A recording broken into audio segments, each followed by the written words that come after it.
Random man at my door. This happened about 15 years ago. I was 21 years old and living in my very first apartment. It was a small bachelor apartment in a sketchy area. I grew up in a town that was known to be rough and tough. I knew how to handle myself and learned at a young age to keep my head down and not to go looking for trouble. My apartment building was behind a bar.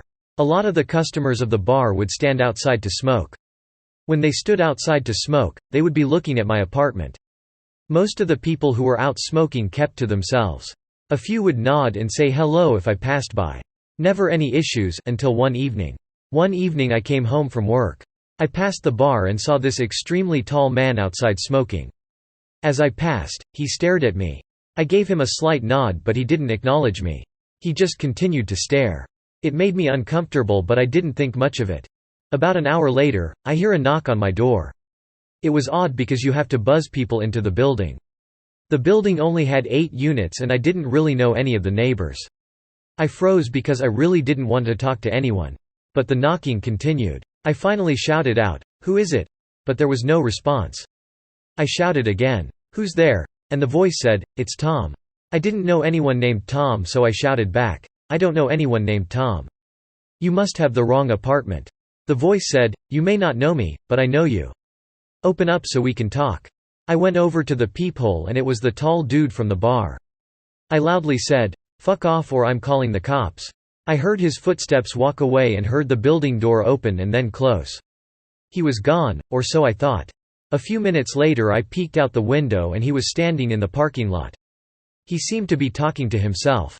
At this point, I'm freaking out. I called my landlord who lived in the building next to me. He told me to call the police and that in the meantime, him and his brother would come check things out. I call the police and tell them what's going on. They said a car is on the way. Meanwhile, my landlord and his brother make their way to the parking lot. I watch out my window and see them approach Tall Dude. Tall Dude takes one look at them and bolts. My landlord and his brother try to chase him but Tall Dude got away. About 5 minutes later, the police arrive. I give my version of events and also a description of the man. The officer stares at me and says, "We've had reports of a man matching that description who has been sexually assaulting women. Thank God you didn't open the door." A few days later, I get a call from the officer. He told me part of their investigation was talking to the owner of the bar. The owner called the police when Tall Dude reappeared after a few days and the police responded and arrested him. So, tall creepy dude from the bar, it was a close call and I sincerely hope I never see you again. Creepy dude on the trail. It finally started raining here so I took my son, 14M, out mushroom hunting over the weekend.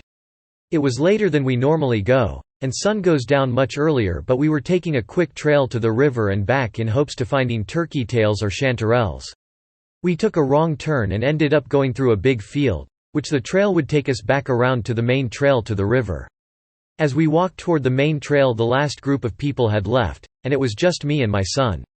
We walked along and out of a thicket side trail came this weird man. He had a dog with him that was alert at his side. He was staring at us as we walked closer towards him. Then he started waving at us, this really weird, slow wave. I was immediately uncomfortable and goosebumpy, but didn't want to be impolite, so I half-hearted waved back while staring back and telling my son to slow up a little. I didn't want to actually meet up at the junction. After a full minute of us dawdling, the guy slowly turned and began walking down the trail toward the main trail. I was wary walking, didn't want to go too fast, and we stopped to look at some plants, so the guy and dog got further down this trail which curved to the right and continued on 2 blocks to the junction. I was thinking, if this was a creepy let's not meet, this dude will be waiting around the corner. And sure enough, he was standing at the junction, off to the left and toward the parking lot, and to the right was a .6 trail to the river. Dude was just standing there, with his dog, staring at us, not moving at all. Both my son and I were like, holy shit WTF let's keep wide to the right. And saying he looks old, we could run faster than him, and just generally planning for freaky deaky just in case. He kept staring at us so as we approached, I asked if he was okay, and kept staring back. He was greasy-haired, tiny round glasses, a blue windbreaker, plaid long shorts, about 50 yo. His dog was small beagle mix. He didn't answer me at all, just kept staring.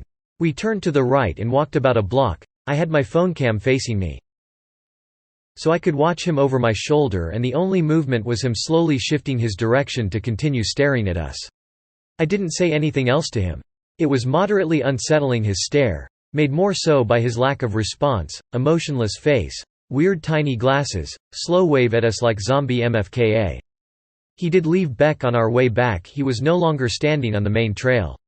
So hey freaky deaky forest zombie dude, for sure stay in the thickets and let's not meet. TLDR. Silent staring socio on the trail. I really should have just gone home. So this story is a few years old, but I just found out about this sub today, and whenever I tell this story to people, the reaction is always some variation of, holy fuck. At the time of this story, it's mid-October, I'm 20 years old, and a senior in college.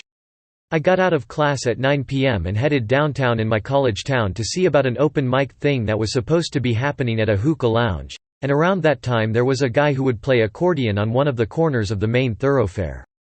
Didn't find accordion guy, and either the hookah place was closed, or it wasn't an open mic night, don't quite remember. But as I'm walking back down one of the main streets in downtown that heads back onto campus, I came across this very drunk woman begging two other women for a ride home.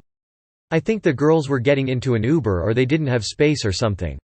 Point is, the other women weren't taking her and wouldn't help her. Mind you, this is a Thursday at 9-ish at night. When she finds that the other women can't help her, and I'm walking past, she turns to me to ask for my help getting home. For context, I still have my backpack on, my phone's running low, but I've been at this school and in this town for 3 years at this point, so I know downtown and campus pretty damn well on foot. I am also a young AFAB, assigned female at birth, person. This is important. Also of note, I do not have a car at this point in time. She gives me an address, and it's maybe 15 to 20 minutes walk north, slightly northeast of where we were at, and I knew the general area where it was, so I was more than happy to be a good Samaritan and walk a drunk woman home who didn't feel safe. Boy, do I regret my bleeding heart after this. She's incredibly thankful and overjoyed that someone is willing to help her get home. The route we were going to take was super straightforward and I knew exactly where I was in relation to the rest of town. She says that she has to pee really badly. I reassure her it won't be that long and she'll be back at her place. She says that she was out with her boyfriend and he left her at the bar alone. Drunk and mad at her or something. Says she's from out of state. I commiserate with her that what he did was shitty. She asks me about what I'm studying. I confided that I was finishing a Bachelor's of Science in Information Technology. She starts in about her experience with the dark net. She's bemoaning this boyfriend that's at home that I'm walking her back to. She keeps trying to walk with me like, up against my side or slightly behind me, and I'm like, no, walk slightly ahead of me or keep some space. She has a dermal piercing on her cheekbone that's hard to miss. She is getting more and more manic and weird as we walk along. We get about half a mile into North Downtown, less than a mile from the address she gave me, and the boyfriend's calling her and being a real douche nozzle. I'm about done with this guy from the shit she's telling me about this, that and the other thing, so she puts him on speakerphone and I tell him to chill the fuck out, we're on such and such road close by. His tone changes in an instant. He goes from hostile and angry to surprisingly chill. I may be neurodivergent, but that threw up a million more red flags for me.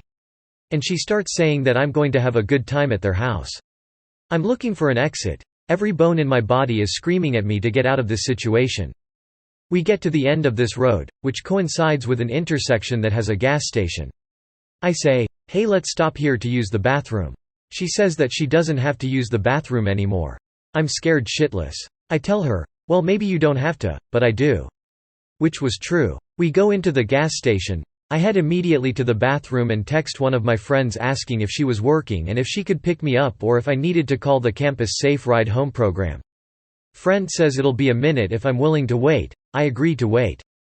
I come out of the bathroom, and this drunk woman, if she was even actually drunk to begin with, has vanished. Nowhere in the store, nowhere outside that I care to look. I buy a soda and wait for my friend and her friends to come save me, effectively. I'm later told that facial dermal piercings like hers are sometimes affiliated with human trafficking, and to be honest, with the vibes and the changes in tone and the narrative that was being spun around me walking this woman home, and how she just completely vanished on me when I got to a safe place with lights and cameras and such, I have to wonder if that wasn't the plan. I won't ever know for certain, but it certainly scared the ever-loving daylights out of me as a 20Y.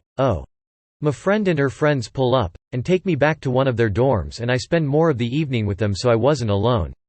Forever thankful for 3 underclassmen for rescuing me from a gas station at 10 p.m. A good while after this happened, I was out at a drag bar getting cross-faded with friends, and I recognized her at a table near ours, and I was completely panicking the rest of the night, terrified of this woman and what could have happened before and then. TLDR: be careful who you offer help to, and have safety precautions in place first so you don't potentially get murked. So, yeah, let's not meet again, Ms. Drunk Woman.